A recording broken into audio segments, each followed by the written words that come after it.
हरे कृष्णा। इस परम पवित्र चैत्र नवरात्रि का पालन करते हुए आज हम पहुंच चुके हैं चैत्र नवरात्रि के 8वें दिन पर। बस 2 ही दिन में नवरात्रि का यह पावन पर्व समाप्त होने वाला है। चैत्र नवरात्रि के 8वें दिन माता महागौरी की पूजा आराधना करने का प्रावधान बताया गया है। देवी महागौरी अपने नाम के अनुरूप ही अत्यंत सुंदर, पवित्र और सौम्य स्वरूप में विराजमान हैं। उनका वर्ण गौर है और इसी कारण उन्हें गौरी कहा जाता है। नवरात्रि के 8वें दिन ऐसी परम पवित्र, मंगलमय, तेजोमय और सात्विक माता महागौरी की पूजा करके मनुष्य अपने जन्म जन्मांतर के बंधनों से मुक्त हो सकता है। सभी पापों से मुक्ति पाकर भगवान की शरण में परम गति प्राप्त कर सकता है। तो चलिए, आज चैत्र नवरात्रि के 8वें दिन माता महागौरी की कथा का श्रवण करते हैं। अगर आपको आज की कथा अच्छी लगे तो कृपया इसे लाइक करें, चैनल को सब्सक्राइब करना न भूलें। अब कथा आरंभ करते हैं।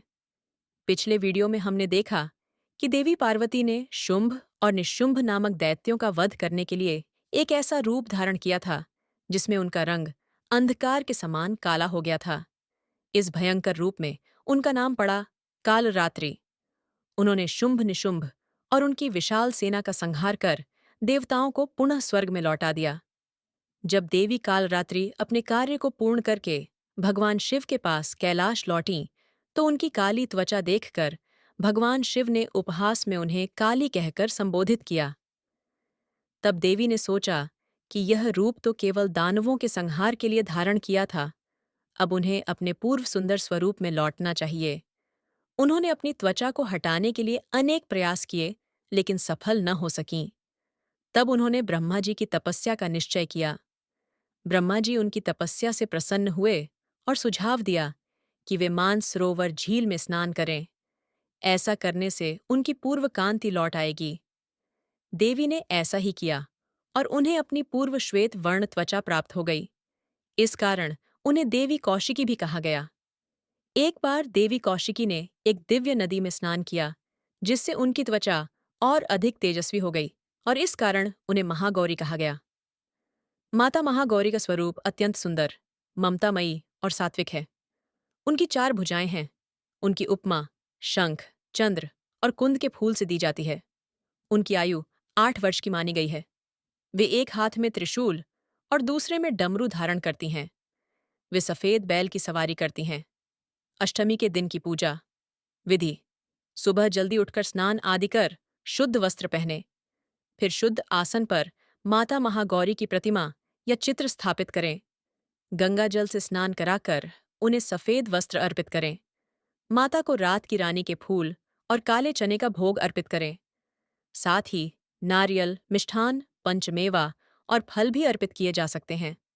उन्हें प्रसन्न करने के लिए यह मंत्र जपें: श्वेता वृष समारूढ़ा श्वेतांबरधरा शुचि, महागौरी शुभम दद्यान महादेव प्रमोददा। माता महागौरी के वस्त्र, आभूषण और स्वरूप सब श्वेत हैं। उनकी उपमा शंख, चंद्र और कुंद से दी जाती है। उनके इस स्वरूप को अष्टवर्षा भवेत गौरी कहा गया है। माता ने पार्वती रूप में भगवान शिव को पति रूप में प्राप्त करने के लिए अत्यंत कठोर तप किया था। नारद पंचरात्र के अनुसार उन्होंने यह प्रतिज्ञा ली थी: वयम वरदम शंभू नान्यम देवम महेश्वरात्, अर्थात महेश्वर शिव के सिवा कोई अन्य देवता उन्हें स्वीकार नहीं। गोस्वामी तुलसीदास जी के अनुसार भी जनमी लागी रघुबर भोरी, बरहों शंभु न रहूं कुमारी। माता महागौरी की शक्ति अमोघ है और वे तुरंत फलदायिनी हैं। उनकी उपासना से सभी पाप नष्ट हो जाते हैं और साधक अक्षय पुण्य का अधिकारी बन जाता है। कन्या पूजन की परंपरा: अष्टमी के दिन कन्या पूजन का विशेष महत्व है। 2 से 10 वर्ष की कन्याओं को आमंत्रित कर उन्हें प्रसाद खिलाया जाता है। ये 9 कन्याएं देवी के 9 रूपों का प्रतीक होती हैं।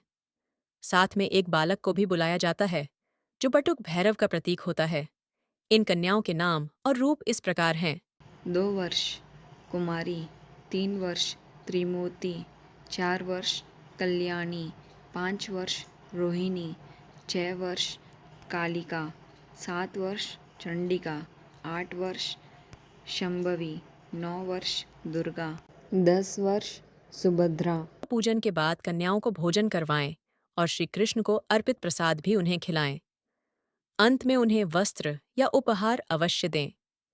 वाराणसी के पंचगंगा घाट पर माता महागौरी का प्रसिद्ध मंदिर स्थित है, जहां अष्टमी के दिन लाल चुनरी और फूल चढ़ाने का विशेष महत्व है। ऐसा माना जाता है कि वहां अष्टमी के दिन दर्शन से सभी पाप नष्ट हो जाते हैं। तो यह थी चैत्र नवरात्र के 8वें दिन देवी महागौरी की विशेष पौराणिक कथा और उनसे जुड़ी कुछ रोचक बातें। यदि आप चैनल पर पहली बार आए हैं, तो इसे सब्सक्राइब जरूर करें और बेल आइकन दबा दें।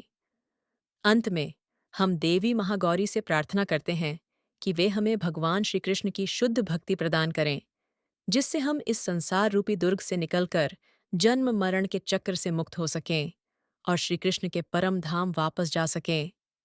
हरे कृष्णा।